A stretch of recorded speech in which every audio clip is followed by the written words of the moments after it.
Folks, this is Dr. Brian King. Hi, Sarah. Hello. We're back for another episode of On the Road with Dr. Brian. We've had an interesting series of podcasts recently. We've been talking to people who sort of share our love of travel and our lifestyle, and it's been really kind of enjoyable, huh? It has been, yes. Yeah. So our guest on this particular episode is coming to us from the Philippines. Yes. She's an extraordinarily well-traveled individual who, of course, we'll learn all about her, but sold all her belongings a few years ago, hit the road, and has just been everywhere. And I'd like to, we just met, of course, but I think she seems like she's going to be a very interesting person to talk to. Miss Katy Andrews. I'm here, I'm there, I'm everywhere. Booze, women, and booze. I'm here, I'm there, I'm Tell us a little bit about your story, like how what happened and how did it come about? To be honest, I've got COVID to thank for my decision making because, being locked down back in the UK, it was depressing. The only place I could go to was the local supermarket or eventually the parks when they let us out more. And, my mental health did take a hit. I'm not going to lie. And my husband was the same. So we had lots of conversations in the kitchen because that's where we spent most of our time, listening to music and just trying to make the best of a situation. So there was a lot of soul searching and conversations. And, we sat there and we thought, what do we want to do with the rest of our lives? We're approaching sort of our 40s now. What do we want to do? And we didn't have a bad life. We owned our own house. We had relatively decent jobs and, life wasn't bad. It's just, it made us think, well, what do we want from the next chapter? And I'd always loved travel. I'd never done as much as I would have liked to because you only get so much time off with work, for holiday time. And I found that half the time when I did go on holiday, I never felt well rested and took in everything while I was there anyway. So we said, what, it'd be nice to sort of like sell up everything and go traveling because envious of seeing students go off and do it in between breaks and stuff. So, we sort of decided that's what we wanted to do and, sort of take the actionable steps to kind of make it happen, really. And here we are 2 years on and, we've seen quite a lot of the world. There's still lots of the world that we want to see. We've ticked it all off. But, yeah, it's COVID that we've got to thank for it. So it's a positive in a not so positive situation, really. So, I have not heard anyone thank COVID for anything. I will say, we used to travel full time and we kind of went the opposite way because of COVID, because they said shelter in place and we didn't really have a place. So we had to kind of scramble and find a place. But it was interesting to see, for example, here in the US, RV sales and secondhand just absolutely skyrocketed and the prices of them were just ridiculous. And people who were looking at us awkwardly before who were like, why are you traveling so much? When they got there, stir crazy, kind of like you went the other way, like, oh, I gotta go. Yeah. And then they kind of got it, like why we do this so often. But yeah, we did go from sort of the opposite for you. We had been living on the road for about 6 years before COVID hit, and part of the reason we settled down wasn't only because of COVID. Right. It was because we work as we travel, and all of our income involved being in the presence of other people, and that was canceled. And so, having canceled work, we had to settle down. But so you were living in the UK, and I know things were really tight up there.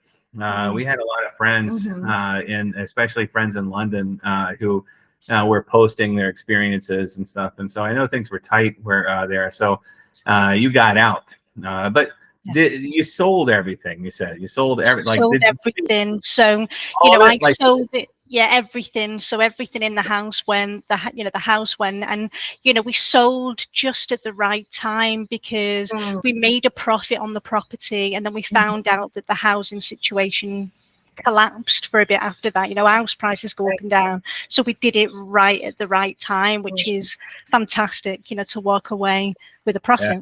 So that's great. That works out. So all that stuff in the background, that's fake.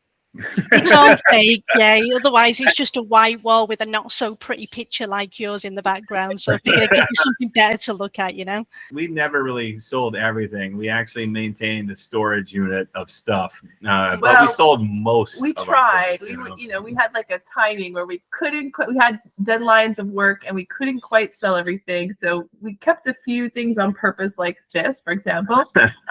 This lovely piece of art was in storage for books and certain things, but for the most part, we got rid of, I would say, 85% of our belongings at least. Yeah. So when you say everything, you mean like you guys left with a couple of suitcases, or what are we talking? So literally 85-litre backpacks, and the rest went. And my husband found it easy because he's never been, he's never really had a huge amount of stuff really.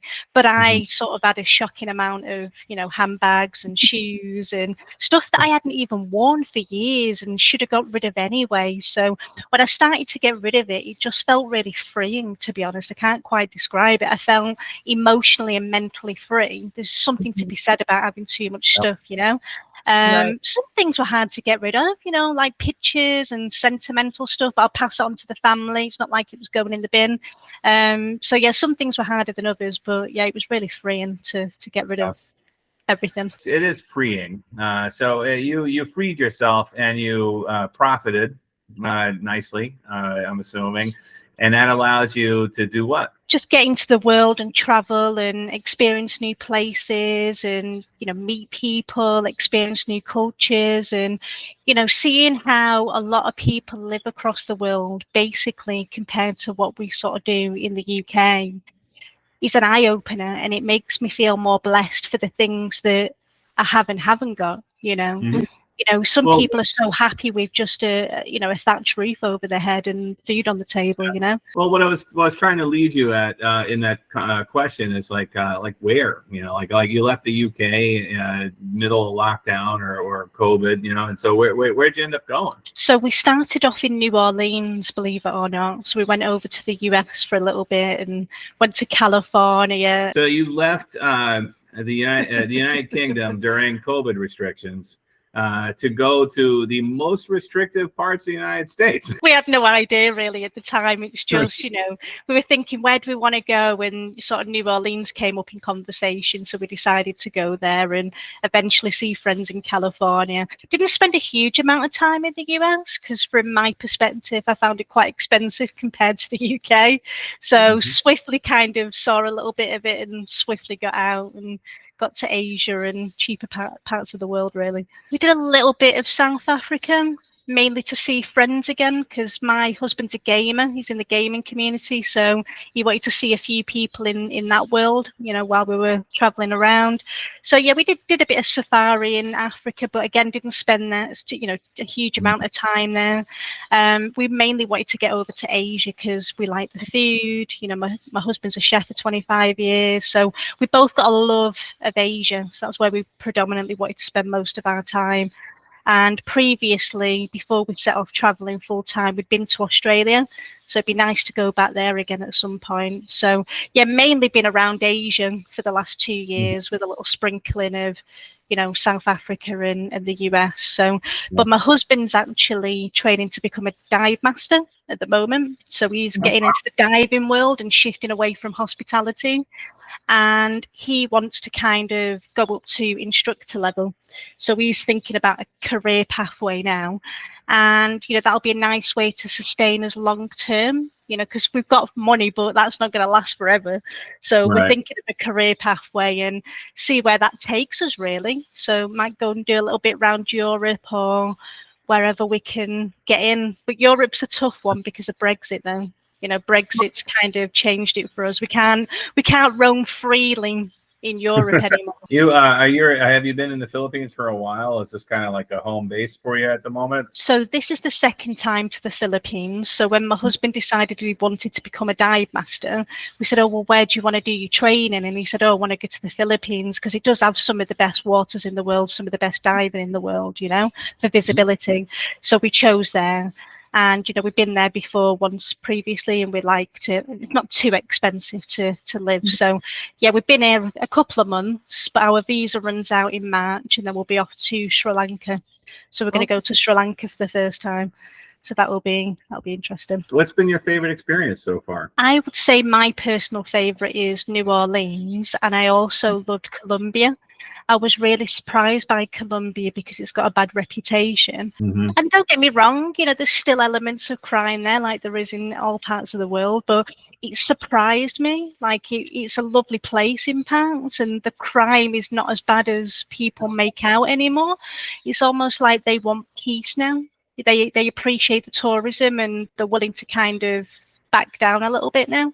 So yeah, Colombia surprised me, and New Orleans, I feel like I've been there before. Got a bit of weird deja vu, like it felt, have I been here before or something? Very strange. Yeah, well, Colombia had a lot of help from the U.S. to clean up, and yeah, they want to keep their tourism and people happy, and they don't want any conflict.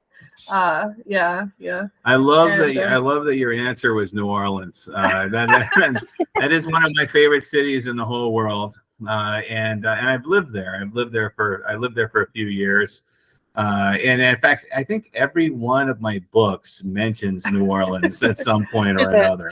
And it is one, like when people ask us, friends from abroad ask us, where should I go in the U.S.? It's one of the places that's always on our list because, you want to experience different cultures within the U.S. and that is definitely a different culture. But I love that, she's been everywhere, all over the world. And the place that you liked the best was New Orleans. That's awesome. It's like, go to New Orleans. But you also went during COVID. So yeah, you should go back.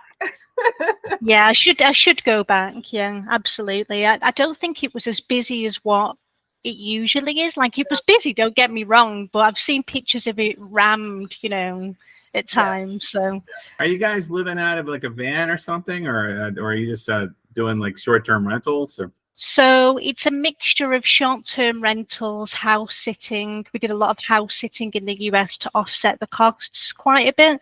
So we use like Trusted House Sitters, Workaway, those sorts of platforms. And yeah, the amount of money you can save is incredible. And, travel, it's one of them, isn't it? You can be as savvy as you like to bring the cost down. So yeah, it's a mixture of house sitting and rentals, really do a blend of both. And it's again, with the house sitting, it's a great way to mingle with people and see how people live, and give back to the community and things like that. Yeah, I like to bring that kind of stuff up because there's the assumption that a lot of people who don't travel much have is it's extraordinarily expensive, and you have to, it just takes so much resources. And you did sell your property, and so you profited from that. But you want that money to go as long as possible. And so it's good to, to let people know that you can travel relatively cheaply by, using these, services and sites that are available. So like you use like housesitting.com, is that or is that the right site, or couch surfing? Is it? Like what do you use to find places all across the world? Trusted House Sitters is one that I used in the US. And that is a predominant, like most of the properties are US on there, because I noticed when I sort of came over to Asia, the choice was less and less. So if you're looking for the US, then Trusted House Sitters, I believe, is the one. And then if you're looking for more worldwide, I've sort of moved into Workaway.com. And that is actually cheaper to join. It's like £40 for a year, and I'm using that in Sri Lanka, and it's already paid for itself just off one trip, So, it is worthwhile doing that. And to be honest, workaway.com, you can use in the UK as well. So if people want to travel, but, they maybe haven't got the funds to go worldwide, you can use it for trips in your country, and see more of what your country's got to offer. I think that's what holds a lot of people back, really, the cost with travel. People can't always afford flights. Flights have got more expensive over the years because they've not been able to run. So I think that's what puts a lot of people off. And accommodation is one of the biggest outlays in terms of cost, really. I love that you're taking advantage of stuff. And of course, I look forward to I've never been to Asia. I look forward to getting over to Asia. That's my our next big adventure. Well, we had talked about it right before COVID hit. We were talking about actually going to China. Yeah. Yeah, that would have been a weird trip. Yes, it would have if we been. would have made it. But yeah, I'll get over there at some point. What's your? You said New Orleans was your favorite place that you've been in these travels. How? What about outside of the United States? Like, what are some of the highlights? I would say if you're planning on going to Asia, get yourself to the Philippines, especially if you love diving or snorkeling or swimming. You know, that's an absolute must there. I would also say as well, over on this side of the world, really liked going back to Bali and seeing what Bali was like in Indonesia. Although it has got a lot busier now. It's only a small island and there's loads of people there. So go there if you're okay with the hustle and bustle. I also, in terms of where I would like to go next, I would love to go over to the Caribbean at some point. I think that's definitely on my hit list. I've not been there at all. So I'm hoping that we can eventually get some diving work for Kieran in the Caribbean. That's something that I want to try and manifest for sure. And I don't know really, like have you got your eyes on somewhere other than China? Like where you want to go? I've been thinking about Vietnam. Yeah, I think we've been leaning more Thailand and Vietnam now, Yeah. maybe Japan even. We've got friends that live there. Uh-huh. It just looks like they're having an amazing time, and I've been really sort of thinking about those countries. Vietnam is interesting. I've been there a couple of times. I've seen some of the country, not all of it. I've done a little bit of a route through Ho Chi Minh and sort of gone down the south area. And what I'll say about Vietnam is the food is lovely, like really nice flavors, fresh food, really good. People are really friendly, they're really helpful. Sometimes when we travel, we can pay more for things, right? Some people see us as tourists, they want to charge us a bit extra. They don't tend to do that in Vietnam. Like the prices that the locals pay, they treat you all the same. Like you don't get that sort of additional tax, if you will. And that's a really nice thing to happen. And then with Thailand, I liked Thailand. I wasn't a big fan of Bangkok though. I found it quite hectic, quite, full on, it's a party place, should we say, Bangkok. And as much as I like to go out every now and then, I think my full on party days are behind me now, really. I haven't got the energy for that anymore. So worth a visit, but yeah, it's quite full on is Bangkok. So, and I'd like to go back there and see more of the islands, see more of the laid back vibe. It's what I prefer. We've talked a little bit about you funding your lifestyle.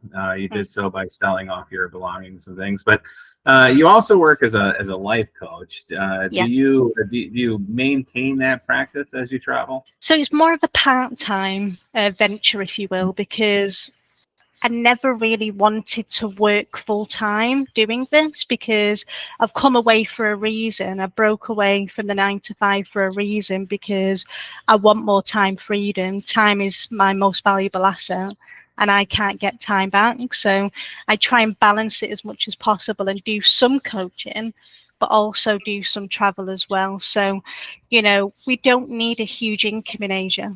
That's one of the reasons why it's desirable for us, as a place to hopefully eventually settle down full time if we find somewhere we love. So that time for me and having that is the most valuable thing. And I will take less money to have more time. It's just something that I've kind of like a lightning thing in my mind and gone, yeah, I want more time and I'm willing to sacrifice huge amounts of income for it. It's a common thread among Right. people who want to travel. It's like I value my experiences more than than I want to spend time in an office, or spend time working on someone else's projects.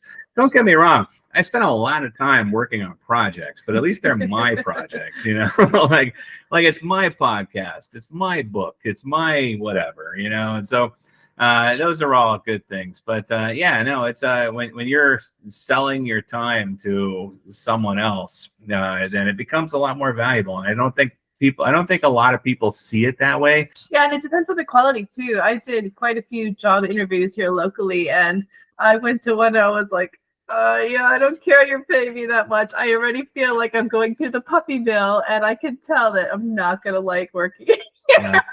Yeah. So it's not just about money. It's like, how are you going to feel? Are you going to have your life balance? Do you feel you're valued, or are you just like a cog? It's a huge difference. We were talking about your specific style of coaching, or your specific role. It has to do with stress management. You know, it's part of the reason why I up sticks and went to travel the world, and why I talk about time freedom and why it's important to me, is because, you know, I've been in lots of different roles over my life, and, you know, I'm not going to have any regrets or anything. But one of the things that it taught me in hindsight is I was sort of piling a lot of pressure on myself and allowing other people to pile pressure on myself because of things that I've been through in my life that have made me feel that I need to be a perfectionist, that, you know, I need to procrastinate because of things that, trauma is one of those things that it can affect you later on in life and you might not always realize it, and trauma means different things to different people.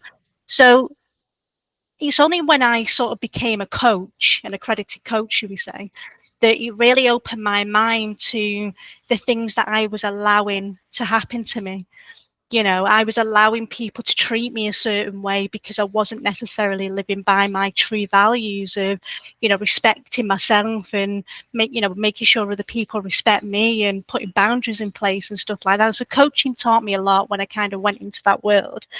And I went into stress management because, I've dealt with lots of different varying stress in my life and also not dealt with stress well as well. There's two ways of looking at it. I could have done things better and I did things well. And I know that there's a lot of people out there in the world that are dealing with stress or not dealing with stress. I only spoke to somebody the other day that said to me, I'm coping fine. I've got all these things going on, but I'm in control.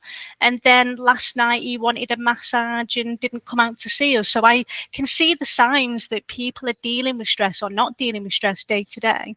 And it's a real big thing. And it can have such an impact negatively and positively on people's lives, And a lot of people sweep things under the carpet and go, oh, it'll go away, it'll be fine. And, I've experienced burnout as well. And it's hit me like a ton of bricks in the past. And I've gone, dear God, how have I let this happen to myself? How have I, but sometimes you don't see it coming. Sometimes you can see the signs and other times it just hits you like a ton of bricks. So it's a real big topic that I'm passionate about, that I've been through, the good and the bad. And I want to help people try and nip it in the bud as early as possible. Prevention's better than cure, right?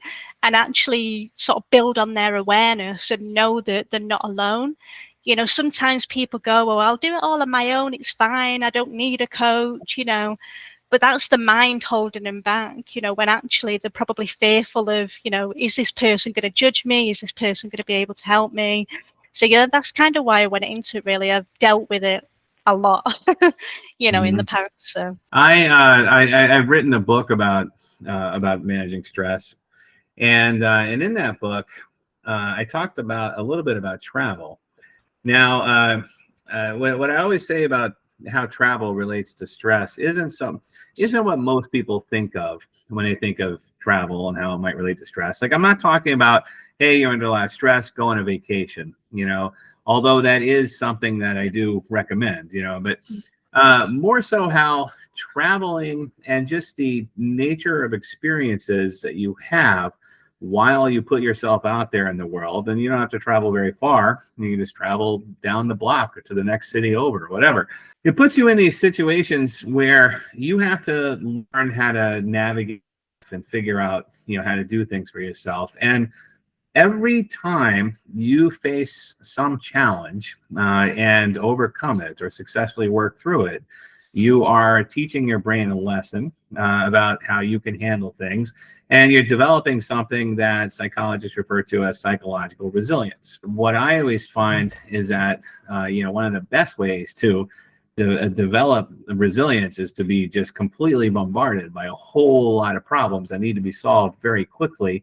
And one way to do that is to pick yourself up and drop yourself off somewhere where you don't speak the language, you don't know the customs, you don't know anything about the place, because all those little micro problems, they all add up. And, you may not do anything noteworthy, like you may say, hey, what'd you do while you were in Sri Lanka? It's like, did you see this or did you go to this or that? I didn't do any of that. I lost my luggage when I got to the airport. And then some guy, stole my wallet or blah, blah, blah. And I had to figure out how to survive, and I'm surprised I made it home. I can't believe I made it home. You know, it's like, oh, really? That sounds terrible, but it's a growth experience, and as a result, you're better at handling the stupid stress that you deal with on a regular basis. Does that make sense to you at all? It does, and it resonates deeply because, you know, it's not all been perfect during our travels. And one thing that sticks out in my mind when I went to Colombia for the first time is when we arrived in Bogota. We had ages at immigration. It took like literal hours. So you're tired, you're drained, you've had all that travel to deal with mentally, physically. And then we were trying to reach our accommodation. We were calling them. You know, it was getting later and later, and no answer. Turned up at the property, no one answered. You know, this is in the middle of Bogota, early hours of the morning. It's still pitch black. You know, there's police on the streets. You know, it was quite kind of stressful. You're tired, you know. And it was hard, you know, and it was tough, you know. And did I cry? Absolutely. You know, I was I was traumatized. But you know, we eventually found an apartment. You know, we resolved the problem and we talked through it. And you know, we eventually sorted it out. In the moment, it's tough. Don't get me wrong. But when you look back, you go, oh yeah, we dealt with that. You know, it was tough at the time, but you reflect and go, yeah, you know, and then on to the next one. And then when more problems start to occur, you deal with it better next time and you find a solution quicker. So it is a growth experience for sure. Absolutely. It's like this wonderful additional benefit. You know, it's not all about taking a bunch of pictures, you know, and getting I want to get a selfie with like a monkey on my head. You know, that's a rad selfie and you should totally get it. But you should also have the experience of getting lost in the jungle on the way to the monkey, you know, or maybe something not so extreme. Just if you're living in a place. I like monkeys on heads. I do too, but if you're living in a place, I mean, there can be just an everyday adventure in simply learning how to use a bus system that's very different than your own, to how this lock works when it's sideways or some other angle or some other shape, or, you know, how does the grocery store work differently? And why am I so tired? All I did today was go grocery shopping, get some water, and like walk to the corner and check out. Well, because your brain was working and solving these problems. And and at the same time, you're taking everything in and processing the smells and the language and the culture, and there's joy in that problem solving. So absolutely. The lifestyle that you've chosen for yourself is not something that most people pick, you know, and I suspect that you may have had some pre-existing resilience before you got on the road. Is that fair to say? I would say, with everything that I've been through in my life, you know, ups and downs, my dad leaving when I was 17, like I've been through some stuff, you know, and everybody goes through various things. I've had my challenges, and I think it has built my resilience, but I've had a lot of things to work through. You know, if I take my dad walking out at 17, for example, as a child, you blame yourself, you don't know what's going on. I became angry. So I've had things that I've had to work on first to build that resilience and look back and go, actually, it's not my fault. It's, you know, it's circumstantial. You know, he played his part, I played my part, and it's kind of like reminding yourself of that sort of circle of influence and going, well, actually, I don't control everything in this world. I control my part. I can control so much. I can learn so much, but I can't control what others do. And that's something that I've had to learn, because I thought, well, why are the people not listening? Why are people judging me? And all these life lessons, when actually I've just got to focused on me, stay in my own lane, not get too caught up on other people, and just focus on what I want, focus on self-love and taking myself where I want to go. And I have found that my life journey has certainly made me resilient. And you see, even if I take the traveling, for example, you know, I've been hit with negativity about it. I've been hit with positivity about it, you know, more negativity, you know, but that speaks more about the person than it does about me, because it's my choice. I don't need to justify why I'm doing something. I'm doing something for me, you know. Doesn't matter why I'm doing it, it's ultimately for me, and if I'm happy, that's the main thing. But it's interesting how many people go, what are you running away from? And my answer now is, I'm running towards something. I'm not running away from something. I want to travel as long as I can travel, because who knows what retirement's going to bring, you know. As long as I can physically walk and move and I'm energetic, I want to keep going, because there's plenty of the world to see. You know, I don't want to get to retirement and can't walk or whatever happens and go, oh, damn, I wish I would have got over to that Caribbean or whatever while I wanted to, or go back to New Orleans or whatever. So I'm passionate about travel, so I want to keep going as long as I can. You know, like I said to you before, my husband's got a new career pathway. He wants to go into diving. I'm not a diver, but that's fine. So he wants to do that. So I want to get him into a job doing that, see him happy under the water, see him living his best life, and, you know, chilling out on beaches and leading a, you know, nomadic lifestyle, basically. Will it be forever? Who knows? But it suits me for now. You know, I'm living in the here and now and enjoying that moment, because tomorrow's not guaranteed. So just keep enjoying it. You know, ultimate goal, if I had one, you know, buy a nice villa, maybe somewhere on a beach, somewhere nice and chill. You know, have passive income where I can earn while asleep, something like that, you know. So that would be the dream, and that would be the ideal.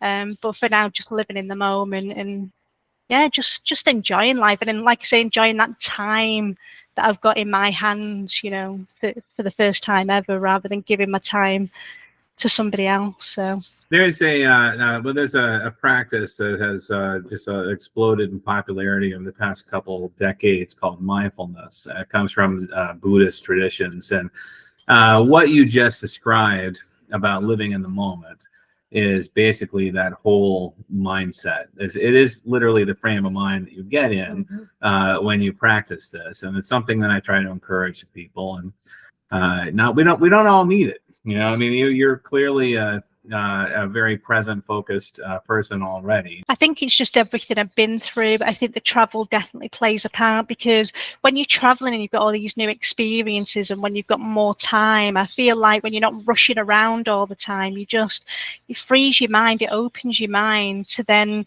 level you up into other things. You know, we talk about leveling up and reaching new frequencies. I believe when you take a step in life into the unknown and take a leap, it starts to open other doors for you. The more sort of open-minded you are, the more you can bring into your life. That's just something that I'm finding, you know, new people, new opportunities and stuff like that. So I'm a big believer in that. You know, just take that leap, and then other things will fall into place, you know. Do you have anything that you'd like to plug? So I do have my own podcast that people can tap into. It's called Procrastinate. You know, it's a play on words for procrastinate. And, you know, you can listen to it on Spotify and on YouTube. But the best place to go is my website, because that's all my socials and free resources around stress management and procrastination. So if they head to www.thewanderingcoach.co.uk, then they can find me there. So yeah, I'm the wandering coach, because I'm not standing still at the moment. So I'm going where I want to go. I like that. I like that name. Katy, it was lovely talking to you. Thank you so much. Yes, thank you For having me, both of you. Thank you. It's been great. Thank you. And Sarah, thank you so much for sitting in with me as my co-host today. This is you guys listening or watching, keeping this podcast alive. Thank you. It's been another episode of On the Road with Dr. Brian. Bye-bye. I'm here, I'm there, I'm everywhere. Booze, women, and booze. I'm here, I'm there, I'm everywhere.